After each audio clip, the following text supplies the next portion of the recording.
Okay. Hello, people. Welcome to the thing that I'm doing. My PowerPoint / video. Hope you guys enjoy, because if you don't, that's bad. You should, you should love it. You should love it. Thank you, Mom. Okay. Let's start. Enjoy the PowerPoint, as it says. Part 1. To start us off, let me tell you what a simile and what a metaphor is. Simile, words compare two things using like or as are similes. Example, my teeth are sharp like a tiger. Probably aren't. You just think they're really sharp.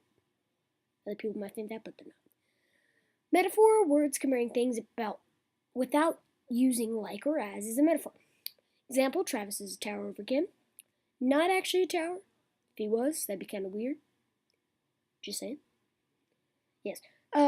Let's move on to part 2.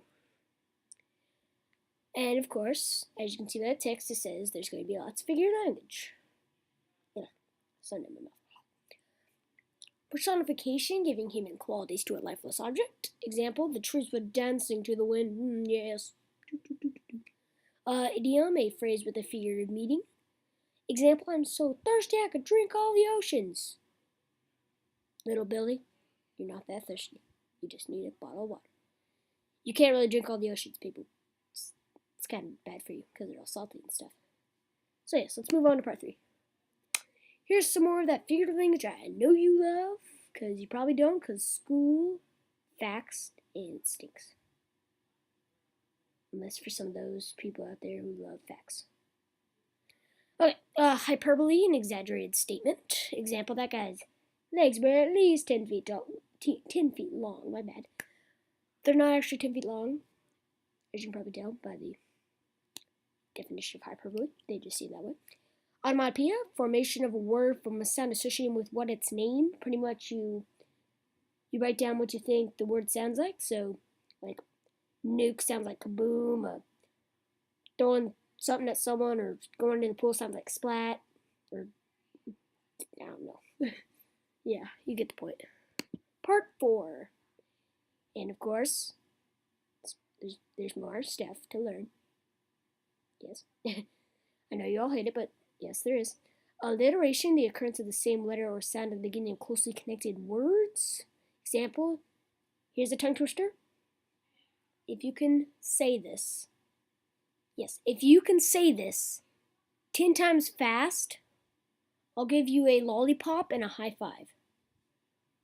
Literally, I'll give you a high five and a lollipop. I'll come to your house and I'll give you a high five and a lollipop. Okay. She sells seashells by the seashore. I'm probably going to be giving out lots of high fives and lollipops. Symbolism, a noun that represents a meaning in itself. Example, survival and protection. That's what a hatchet represents. Dollar sign represents money. School represents learning. Not a lot of us like that symbol. Yes, part 5. Here's some more learning stuff for you. Of course. Proper grammar right there, totally. Imagery, language that appeals to the 5 senses. Example, on a starry winter night in Portugal, where the ocean kissed the southern shore, there a dream I never thought would come to pass came and went like time spent through an hourglass. Yes, that's really cool. It's very deep. Allusion, a reference to something famous, as you can see over here in the right corner. I'll put my thing over here, as you can see in the cursor. That is a reference. That's a reference to Greek myth. Excuse me.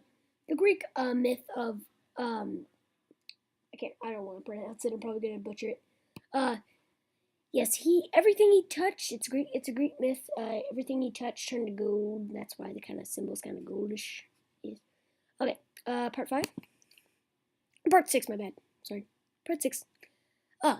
Here is some real, actual poetry, as in not just figurative language. There's been a lot of that, I know. A type of literature that expresses ideas, feelings, or tells a story in a specific form. Poetry. Poet, author of the poem. Speaker, the narrator of the story. Form, the words on the page. Line, a group of words on one line. Just a little quill and ink for you. Of course, like I said, there's more stuff to keep in your brain to remember for good stuff. Stanza, a group of lines together. Rhythm, the beat by the sounds in a poem, and can also be created by meter, rhyme, alliteration, and refrain. Yes. Free verse poetry doesn't have any repeating syllables, does not rhyme, and is very conversational. Didn't butcher it. I want a high five. Another one. Part 8 here is some more rhyme. Not more, but some rhyme. Not rhythm, rhyme. You're probably going to get confused. Rhythm, rhyme. I'm going to say that the whole entire time over here. I'm going to say rhythm. No. Rhyme. Words that sound the same because the same ending consonant sounds. Yeah, this isn't really my slide. In rhyme. Words at the end of one line rhymes with a word at the end of another line. Some examples of rhyme are like right here, this little, everyone knows this poem, or at least they should. This little thing. Yes, let's move on to part. Ooh, honeycombs. Move on to kinds of stanzas. I told you what a stanza is about two slides ago. If that's not right, you can put it in the comments, and if you can just correct me and feel good about yourself. Okay, kinds of stanzas: couplet, 2 lines; triplet, 3 lines; quatrain, 4 lines; quintet, 5 lines; sestet, 6 lines; septet, 7 lines; and octave, 8 lines. Ooh, look at that flash. Types of poetry: concrete, visual appearance matches the topic of the poem. Kind of like if you're writing something about like a house, it'd be shaped like a house, a poem like that. Limerick, a humorous poem with 5 lines in the first, second, and 5th lines rhyme. Lyric, short poem with repetition, usually in first person point of view. Lyrics, like you might know this, but like lyrics to a song.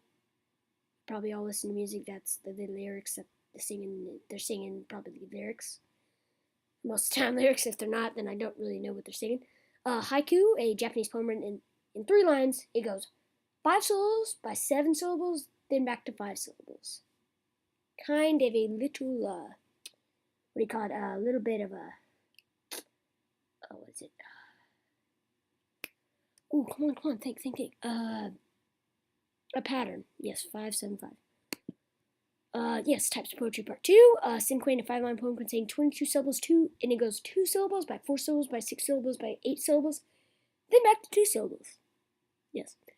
Diamante, an unrhymed 7-line poem. The beginning and end lines are short lines, and in the middle they are bigger, and they give the poem a diamond shape.